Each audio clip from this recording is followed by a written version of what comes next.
Hello, class ninth. Now, class ninth, we are revising laws of motion. हम लोग laws of motion को revise कर रहे हैं. So we are continue with the same chapter. हम लोगों ने डिस्कस किया था न्यूटन का first law that is law of inertia. Law of inertia को हम लोगों ने डिस्कस कर लिया है. ओके मैंने आपको इनर्शिया ही बताया था क्या होता है. इनर्शिया क्या है? It is a property of the body के that itself it does not want to change its initial state. जो भी उसकी स्टेट है, सपोज बॉडी रेस्ट में है तो रेस्ट में ही रहना चाहेगी जब तक आप फोर्सफुली उसकी इनिशियल पोजीशन को डिस्टर्ब नहीं करते या इनिशियल स्टेट को उसकी चेंज करना नहीं चाहते.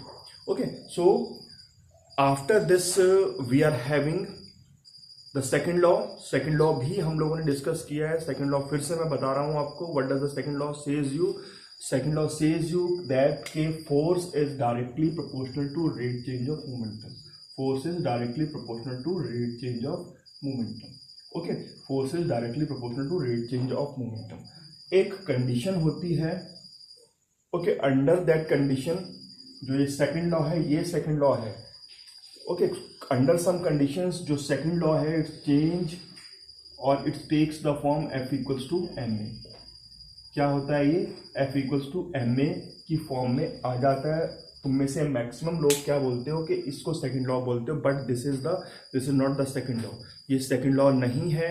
ये सेकेंड लॉ की क्या है? मॉडिफाइड फॉर्म है. This is the modified form of the second law. But second law क्या है? This is the second law के फोर्स क्या है? डायरेक्टली प्रोपोर्शनल है किसके? रेट चेंज ऑफ मोमेंटम के. सो वो कंडीशंस क्या है? इफ वो कंडीशंस क्या है कि मास को हमने कांस्टेंट रखना है. Mass should be kept constant. Number one condition कि जो मास है तुम्हारा बॉडी का जो मास होगा, एक मास को क्या रखना है? कांस्टेंट रखना है. Okay mass should be kept constant. Number second condition क्या होगी कि बॉडी को ट्रेवल करना है with the velocity less than the velocity of light. Okay body की जो वेलोसिटी है वो क्या होनी चाहिए? It should be less than the velocity of light. अगर बॉडी लाइट की वेलोसिटी से ज़्यादा तेज चलती है, अगर बॉडी की जो वेलोसिटी है it is more than the velocity of light, in that condition mass जो है चेंज होना स्टार्ट हो जाता है. तो इन दैट कंडीशन जो सेकेंड लॉ है वो उसको आप इस फॉर्म में नहीं लिख सकते. So these are the two conditions. First condition कि that mass should be kept constant. एक तो मास को कांस्टेंट रखना है और बॉडी की जो वेलोसिटी है it should be less than the velocity of light. Okay in दो कंडीशंस को अगर आप फॉलो कर रहे हैं तो जो सेकेंड लॉ है आपका it's take the form F equals to M A. लेकिन अगर ये दो कंडीशंस फॉलो नहीं हुई हैं तो इन दैट कंडीशन आपका जो सेकेंड लॉ है इस वाली फॉर्म में आप उसको नहीं लिख सकते. सेकेंड लॉ को हम लोग क्या बोलते हैं? रियल लॉ भी बोलते हैं. ठीक है बड़ा अच्छा क्वेश्चन होता है कुछ टीचर्स का कि दे सिंपली आस्क यू, ये लॉ को लिख देंगे and then they ask you what is second law, is this the second law? So simply say कि सेकंड लॉ नहीं है. दूसरा क्वेश्चन उनका होता है कि why this second law is called the real law. और आपके एग्जाम्स में भी अक्सर ये आता है कि why the second law is called the real law. इसको रियल लॉ हम लोग क्यों कहते हैं? बिकॉज इस लॉ की हेल्प से हम लोग क्या कर सकते हैं? फर्स्ट लॉ को और थर्ड लॉ को डिराइव कर सकते हैं. फर्स्ट लॉ की और थर्ड लॉ की definition by using this law we can give. तो इसलिए हम लोग इसको रियल लॉ भी बोलते हैं. So your reason should be simple. Reason क्या होगा? Because with the help of second law we can get the first law and the third law. हम फर्स्ट लॉ को भी निकाल सकते हैं और थर्ड लॉ को भी निकाल सकते हैं by using the second law. That's why it is called the real law. After this इसके जो बेटा कॉन्सिक्वेंसेज हैं, मीन्स के जो एप्लीकेशंस बेस्ड क्वेश्चंस हैं, जो कॉन्सिक्वेंसेज हैं, जो नेचुरल फिनोमिनाज हैं based on the second law, उनको आपने खुद पढ़ना है.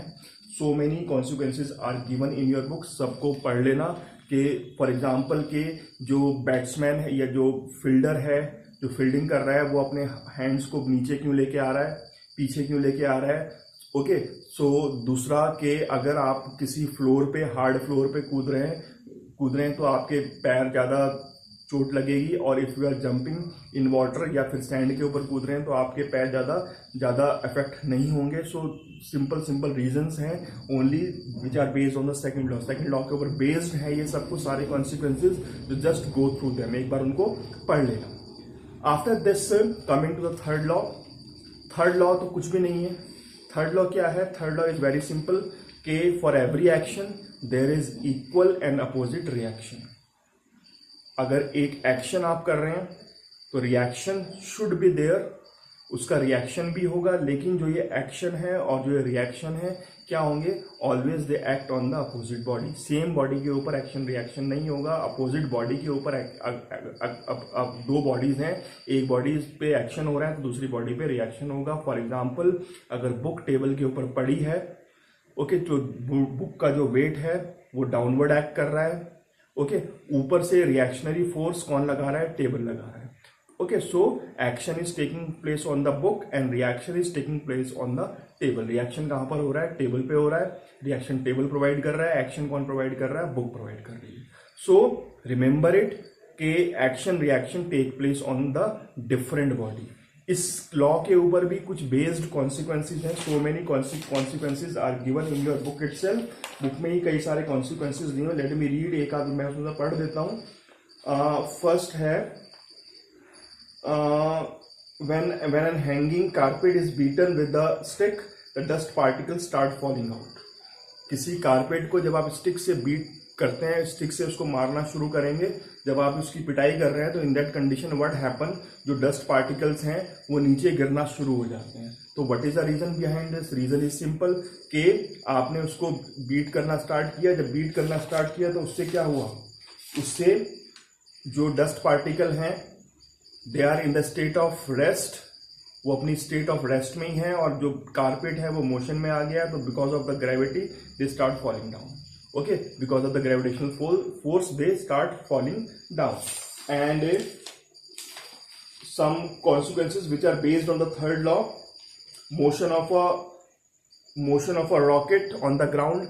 रॉकेट कैसे मूव करता है ग्राउंड पे? रॉकेट क्या कर रहा है? नीचे से जो फ्यूल को अपने बर्न करेगा, फ्यूल को बर्न करके एक्शन प्रोवाइड करवाएगा, और रिएक्शन कहाँ से मिलेगा? उसको ग्राउंड से मिलेगा, इसलिए क्या करेगा? वो रॉकेट ऊपर जाएगा।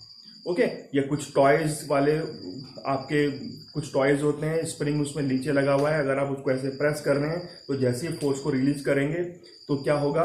ऊपर जो टॉय है आपका ऊपर चला जाएगा। So these are the examples. Ball को मैंने फेंका वॉल पे, वॉल से it stuck with the wall, उससे टकराई, टकराने के बाद मेरे पास वापस आ रही है, तो reaction is provided by the wall in this case. So many examples, but you have to read them. उनको पढ़ना पड़ेगा। ओके, पढ़ोगे तो तभी आप कुछ सीखोगे।